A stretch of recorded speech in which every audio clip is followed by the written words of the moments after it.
अस्सलाम वालेकुम my dear all friends, उम्मीद है आप सब ठीक होंगे, खुश होंगे। आज की रेसिपी मैं आपके साथ शेयर कर रही हूँ क्रिस्पी आलू पकौड़ों की। क्रिस्पी आलू पकौड़ियाँ, क्या क्या आप इसमें गलती करते हैं जो आपकी इस तरह क्रिस्पी पूरी की तरह फूली हुई पकौड़ियाँ नहीं बनती हैं, तो वो सब मैं आज आपको इस वीडियो में बताऊंगी कि किस तरह आप मज़ेदार सी कड़क क्रिस्पी फूली हुई आलू की पकौड़े बना सकते हैं या आलू की पकौड़ियाँ बना सकते हैं। बहुत आसान रेसिपी के साथ हम आज इसको बनाएंगे। और आलू की पकौड़ियाँ तो रमज़ान की शान है, रमज़ान में एक बार तो ये ज़रूर बनती है। घर में हो आलू तो ये रेसिपी ज़रूर बनाएं। वीडियो को स्टार्ट करते हैं, वीडियो को एंड तक वॉच कीजिएगा। बिस्मिल्लाहिर्रहमानिर्रहीम। यहाँ पर 3 मीडियम साइज़ के आलू लिए हैं, अच्छे से धोकर पील कर इसको मैं काट रही हूँ। याद रहे आलू आपने बारीक काटने हैं, मोटे मोटे नहीं काटने हैं। अगर आप मोटे मोटे आलू काटेंगे तो ये पूरियों की तरह नहीं फूलेंगे, तो इसलिए आपने इसको बारीक बारीक काटने हैं और आराम आराम से काटने हैं। ये देखें, इस तरह से आपने तीनों आलू यानी सारे जितने आप बनाना चाहें उतने काट लेने हैं। शेप आप देखें कितनी खूबसूरत, कितनी प्यारी आई है और कितने बारीक कटे हैं। तो शेप इसलिए खूबसूरत और प्यारी आई है क्योंकि आलू मैंने टेढ़े मेढ़े मोटे गोल नहीं लिए थे, लंबे आलू लिए थे और साइज़ में नॉर्मल थे, तो आपने भी वैसे ही लेने। आपके आलू बिल्कुल प्यारे से कटेंगे।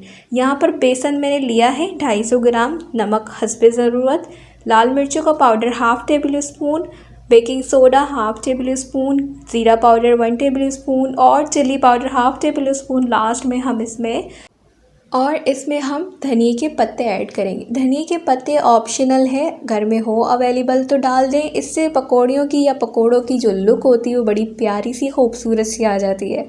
पानी की मिकदार में हाथ थोड़ा हल्का रखेंगे, आराम आराम से पानी डालकर मिक्स कर लें। जब इस तरह की कंसिस्टेंसी आ जाए तो फिर आपको पता चल जाएगा कि अब आपको इसमें कितना मज़ीद पानी ऐड करना है। शुरू में ज़्यादा पानी डालेंगे तो बेसन ज़्यादा डालना पड़ेगा, फिर नमक और बेकिंग सोडा की जो क्वांटिटी है वो ऊपर नीचे हो जाएगी, तो इस वजह से भी आपकी पकौड़ियाँ नहीं फूलती हैं। ये देखिए, कुछ इस तरह की कंसिस्टेंसी होनी चाहिए कि जैसे ही आप चम्मच को नीचे की तरफ से बेसन से गिराएं तो वो आसानी से गिरने लग जाए। ऐसा ना हो कि बिल्कुल चिपक जाए या फिर इतना पानी वाला हो कि बहुत ज़्यादा ही पानी पानी हो जाए। 20 मिनट के लिए रूम टेम्परेचर पर रख देंगे बेसन को, ताकि ये और स्मूथ हो जाए। दूसरी साइड पर मैंने पहले ही आलू को सोक कर लिया था 2 गिलास पानी में, ताकि इसकी जो भी गंदगी एक्स्ट्रा इंसिस्ट है वो निकल जाए। ये देखें कितना मैला पानी हो गया है। अब इस पानी को हम वेस्ट कर देंगे, फेंक देंगे और इसको एक और पानी से धो लेंगे। धोने के बाद इसका पानी स्ट्रेन कर लेंगे, यानी हमने पकौड़ों में ज़रा भी पानी नहीं रखना। ऐसा नहीं है कि आप इसको खुश करने बैठ जाए, नहीं, खुश नहीं करना, बस इसका एक्स्ट्रा पानी जो भी है वो निकाल देंगे, ताकि जब इसको बेसन में हम डिप करें तो बेसन में इस पकौड़ों का पानी ना है, वरना बेसन पानी पानी जैसा हो जाएगा। तो ये भी आप गलती करते हैं तो ये भी मत कीजिएगा, इससे भी आपके बेसन वाले जो पकौड़े हैं वो अच्छे नहीं बनते हैं, फूलते नहीं हैं। देखिए किस तरह से हमारा बेसन पकौड़ों में अच्छी तरीके से चिपक रहा है, बिल्कुल वैसी ही कंसिस्टेंसी आपके बेसन की होनी चाहिए।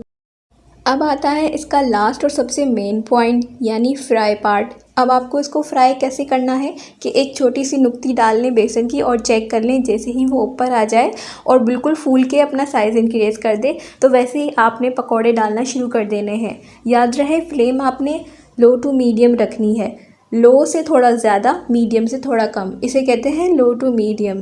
अब देखिए, अगर आप हाई रखेंगे तो कलर जल्दी चेंज होगा और अंदर का आलू कच्चा रह जाएगा, तो इसलिए पेशेंसली आपने इसको फ्राई करना है। तेल ठंडा होगा तो आपके पकौड़े कभी भी नहीं फूलेंगे, इसलिए बेसन की छोटी सी बूंदी डालकर चेक कर लें कि वो बेसन ऊपर आ रहा है। जैसे ही आए तो डाल दें। हल्का हल्का सा धुआं आए तेल में तो यानी आपका तेल अच्छे से गर्म हो चुका है। और जब तेल हो जाए गरम तो फिर पकौड़ों को डालें उसमें और फिर उसको घुमाने की कोई ज़रूरत नहीं है, वो खुद ब खुद फूल जाएंगे बिल्कुल गोल गोल गोल। और आपने इस पकौड़ों को डीप फ्राई ही करना है, यानी कि इसको शैलो फ्राई नहीं करना या कम तेल में फ्राई नहीं होंगे।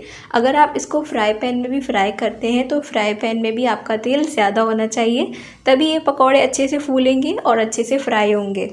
ये देखें कितना खूबसूरत सा गोल्डन सा कलर आ चुका है। खस्ते मज़ेदार आलू के पकौड़े फूले फूले तैयार हो गए हैं।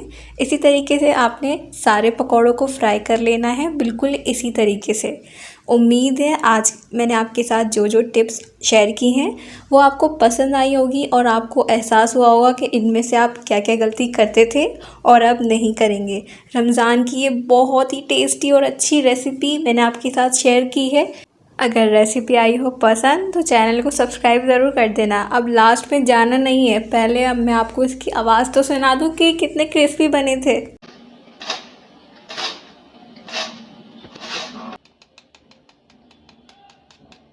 तो हाँ जी, सुन लिया आपने आवाज़ के कितने अच्छे क्रिस्पी और फुले फुले बने थे। मैंने आपसे कहा ना कि अगर आप मेरी रेसिपी को, मेरी टिप्स को फॉलो करेंगे तो ये बिल्कुल ऐसे ही बनेंगे।